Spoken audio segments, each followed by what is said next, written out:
Hello friends, welcome to life easy. ಇವತ್ತಿನ ಮತ್ತೊಂದು easy recipe shrikhand. ಕೇವಲ ಅರ್ಧ ಲೀಟರ್ ಹಾಲಿನಿಂದ ಮನೆಯವರೆಲ್ಲರಿಗೂ ನೀವು ಈ ಸ್ವೀಟ್ ರೆಸಿಪಿಯನ್ನು ಮಾಡಿಕೊಡ್ಬೋದು. ಮಕ್ಕಳು, ವಯಸ್ಸಾದವರು ಎಲ್ಲರಿಗೂ ತುಂಬ ಇಷ್ಟ ಆಗುತ್ತೆ. ಇದನ್ನು ಐಸ್ ಕ್ರೀಮ್ ರೀತಿಯಲ್ಲಿ ನೀವು ಊಟದ ಜೊತೆ ಕೂಡ ಸರ್ವ್ ಮಾಡ್ಬೋದು.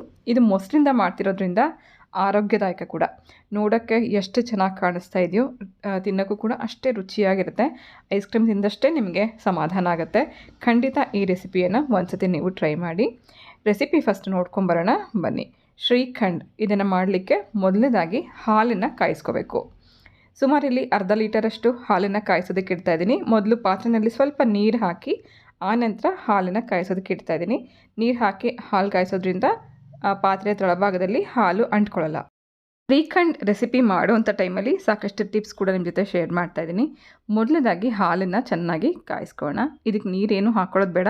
ಪಾತ್ರೆ ತಳಭಾಗದಲ್ಲಿ ನಾವು ಎಷ್ಟು ನೀರು ಹಾಕಿದ್ದು ಅದಷ್ಟೇ ನೀರು ಸಾಕಾಗುತ್ತೆ. ಚೆನ್ನಾಗಿ ಹಾಲು ಕಾಯಿಸಿ ಪಕ್ಕದಲ್ಲಿ ಇಟ್ಕೊಂಡಿದ್ದೀನಿ.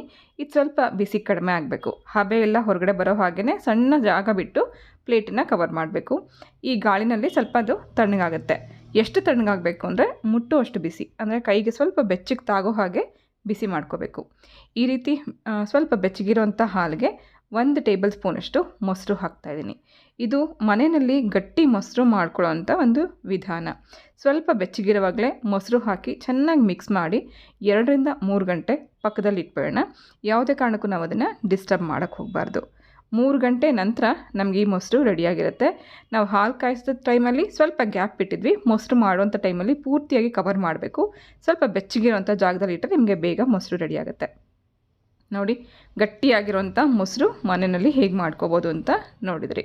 ಇದೇ ಮೊಸರನ್ನ ಬಳಸ್ಕೊಂಡು ನಾವು ಈ ಶ್ರೀಖಂಡ್ ರೆಸಿಪಿಯನ್ನು ಮಾಡ್ಕೊಳ್ಳೋಣ. ರೆಡಿಮೇಡ್ ಪ್ಯಾಕೆಟ್ ತೊಗೊಂಡು ಕೂಡ ಮಾಡ್ಕೋಬೋದು. ಬಟ್ ಮನೆಯಲ್ಲಿ ಫಸ್ಟು ಮೊಸರು ಮಾಡ್ಕೊಳ್ಳೋಂಥ ವಿಧಾನ ಗೊತ್ತಿದ್ದರೆ ಯಾವುದೇ ಟೈಮಲ್ಲಿ ಬೇಕಾದರೂ ನೀವು ಹಾಲು ಕಾಯಿಸಿ ಈ ಶ್ರೀಖಂಡ್ ರೆಸಿಪಿಯನ್ನು ಮಾಡ್ಕೋಬೋದು. ಇದೇ ಮೊಸರನ್ನು ನಾವೀಗ ಹಂಗೆ ಕರ್ಡ್ ಮಾಡ್ಕೋಬೇಕು. ಹಂಗೆ ಕರ್ಡ್ ಅಂತಂದರೆ ಇದರಲ್ಲಿರೋವಂಥ ಹುಳಿ ಅಂಶನೆಲ್ಲ ತೆಗಿಬೇಕು. ಹಾಗೆ ಇದರಲ್ಲಿರೋವಂಥ ಎಕ್ಸ್ಟ್ರಾ ನೀರೇನಿರುತ್ತೆ, ಹಾಲಲ್ಲಿ ಕೂಡ ನೀರಿರುತ್ತೆ, ಆ ನೀರಿನ ಅಂಶ ಹೊರಗಡೆ ತೆಗಿಬೇಕು. ಅದಕ್ಕೋಸ್ಕರ ಮೊದಲು ಒಂದು ಅಗಲವಾಗಿರುವಂಥ ಬಟ್ಲು ಇಟ್ಕೊಂಡಿದ್ದೀನಿ. ಅದರ ಮೇಲೆ ಒಂದು ಜಾಲರಿ ಇಟ್ಕೊಂಡು ಅದರ ಮೇಲೊಂದು ತೆಳುವಾಗಿರುವಂಥ ಬಟ್ಟೆ ಹಾಕೋಣ. ಈ ಬಟ್ಟೆನಲ್ಲಿ ಮೊಸರನ್ನು ಹಾಕಿ ಚೆನ್ನಾಗಿ ಇದರಲ್ಲಿರುವಂಥ ಎಕ್ಸ್ಟ್ರಾ ನೀರನ್ನೆಲ್ಲ ಹೊರಗಡೆ ತೆಗೆಯೋಣ. ಸೊ ಇದನ್ನು ನಾವು ಹಂಗೆ ಕರ್ಡ್ ಅಂತ ಕರಿತೀವಿ. ಈ ಹಂಗೆ ಕರ್ಡನ್ನು ಉಪಯೋಗಿಸ್ಕೊಂಡು ನೀವು ತಂದೂರಿ ಚಿಕನ್ ಅಥವಾ ತಂದೂರಿ ರೆಸಿಪಿ ಮಾಡೋದಕ್ಕೆ ಈ ಹಂಗೆ ಕರ್ಡನ್ನು ಬಳಸ್ಕೋಬೋದು. ಹುಳಿ ಅಂಶ ಎಲ್ಲ ಬಂದಿರೋದ್ರಿಂದ ಇದು ತುಂಬಾ ಒಂದು ಗಟ್ಟಿ ಮೊಸರು ನಮಗಿಲ್ಲಿ ಸಿಗುತ್ತೆ. ನೋಡಿ, ಎಕ್ಸ್ಟ್ರಾ ನೀರು ಏನೇನಿರುತ್ತೆ ಅದೆಲ್ಲ ಇಲ್ಲಿ ಬರ್ತಾಯಿದೆ. ಈ ರೀತಿ ಸುಮಾರು ಒಂದು 10 ನಿಮಿಷ ನಾವು ಕೈಯಲ್ಲಿ ಹೀಗೆ ಇಟ್ಕೊಂಡಿದ್ರೆ ಎಕ್ಸ್ಟ್ರಾ ನೀರೆಲ್ಲ ಬರುತ್ತೆ. ಅಥವಾ ನಾವು ಈ ಥರ ಟೈಟಾಗಿ ಕಟ್ಟಿ ಒಂದು ನಲ್ಲಿಗೆ ನೇತು ಹಾಕಿ ಸ್ವಲ್ಪ ಹೊತ್ತು ಬಿಟ್ಬಿಡಬೇಕು. ಇದರಲ್ಲಿರೋ ನೀರು ಪೂರ್ತಿಯಾಗಿ ಹೊರಗಡೆ ತೆಗೆಯೋವರೆಗೂ ಹೀಗೇ ಅದು ನಲ್ಲಿಗೆ ಹ್ಯಾಂಗ್ ಮಾಡಿಬಿಟ್ಬಿಡಬೇಕು. ಸೊ ಈ ಥರ ಮಾಡ್ಕೊಂಡಂಥ ಹಂಗೆ ಕರ್ಡ್ ಇಲ್ಲಿ ರೆಡಿಯಾಗಿದೆ. ಹುಳಿ ಅಂಶ ಎಲ್ಲ ನಾವು ಈ ನೀರಲ್ಲಿ ತೆಗೆದುಬಿಟ್ಟಿದ್ದೀವಿ. ಈ ನೀರನ್ನು ನೀವು ಬೇಕಾದ್ರೆ ಗೋಧಿ ಹಿಟ್ಟು ಕಲಸೋದಕ್ಕೂ ಕೂಡ ಬಳಸ್ಕೋಬೋದು. ಇದನ್ನು ಹಂಗೆ ಕರ್ಡ್ ಅಂತ ಕರಿತೀವಿ. ಸೊ ಈ ಹಂಗೆ ಕರ್ಡಿಂದ ನಾವು ಶ್ರೀಖಂಡನ್ನು ಮಾಡ್ಕೋಬೋದು. ಮೊದಲು ಇದನ್ನು ಸ್ವಲ್ಪ ಕ್ರೀಮಿಯಾಗಿ ಬರೋದಕ್ಕೆ ಬೀಟ್ ಮಾಡ್ಕೋಬೇಕು. ಬೀಟರಿಂದ ಅಥವಾ ವಿಸ್ಕರಿಂದ ಚೆನ್ನಾಗಿ ಇದನ್ನು ಬೀಟ್ ಮಾಡ್ಕೊಳ್ಳೋಣ. ಚೆನ್ನಾಗಿ ಇದನ್ನು ಬೀಟ್ ಮಾಡ್ತಾ ಹೋದಂಗೆಲ್ಲ ತುಂಬಾ ಸ್ಮೂತಾಗಿರೋಂಥ ಒಂದು ಟೆಕ್ಸ್ಚರ್ ಬರುತ್ತೆ. ಕ್ರೀಮಿಯಾಗಿ ನಮಗೆ ಈ ಮೊಸರು ರೆಡಿ ಆಗುತ್ತೆ. ತುಂಬ ಚೆನ್ನಾಗಿರುತ್ತೆ. ಹುಳಿ ಅಂಶ ತೆಗೆದಿರೋದ್ರಿಂದ ಒಂದು ಸ್ವೀಟ್ ಮೊಸರು ಯಾರಿಗೆ ಬೇಕಾದ್ರೂ ಆರೋಗ್ಯದಾಯಕವಾದಂಥ ಒಂದು ರೆಸಿಪಿ ಅಂತಲೇ ಸರ್ವ್ ಮಾಡ್ಬೋದು. ಸೊ ಯೂಶ್ವಲಿ ಶೀತದ ಮೈಯವರೆಗೂ ಕೂಡ ಐಸ್ ಕ್ರೀಮ್ ಥಂಡಿ ಆಗುತ್ತೆ ಅಂತ ಹೇಳ್ತಾರೆ. ಬಟ್ ಮೊಸರು, ಅದರಲ್ಲೂ ಈ ಬೇಸಿಗೆ ಸಮಯದಲ್ಲಿ ನೀವು ಊಟದ ಜೊತೆಗೆ ಒಂದು ಡೆಸರ್ಟ್ ಥರ ಸರ್ವ್ ಮಾಡ್ಬೋದು. ಮೊಸರನ್ನ ಚೆನ್ನಾಗಿ ಇದನ್ನು ಬೀಟ್ ಮಾಡ್ಕೊಂಡು ನಂತರ ನಾನು ಇದಕ್ಕೆ ಸ್ವೀಟ್ ಆ್ಯಡ್ ಮಾಡ್ತಾಯಿದ್ದೀನಿ. ಸ್ವೀಟ್ಗೋಸ್ಕರ ನಾವು ಸಕ್ಕರೆ, ಬೆಲ್ಲ ಅಥವಾ ಕಂಡೆನ್ಸ್ ಮಿಲ್ಕ್ ಹಾಕ್ಕೋಬೋದು.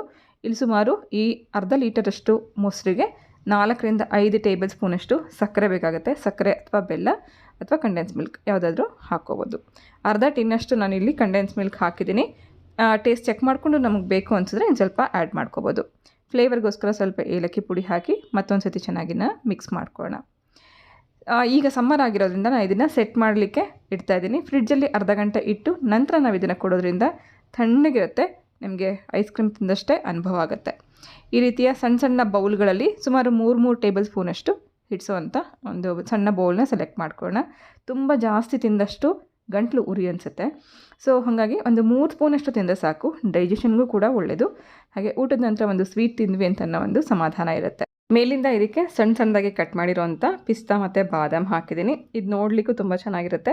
ಹಾಗೆ ಅಲ್ಲಲ್ಲಿ ನಟ್ಸ್ ಸಿಗ್ತಾಯಿದ್ರೆ ರುಚಿಯಾಗಿ ಕೂಡ ಇರುತ್ತೆ.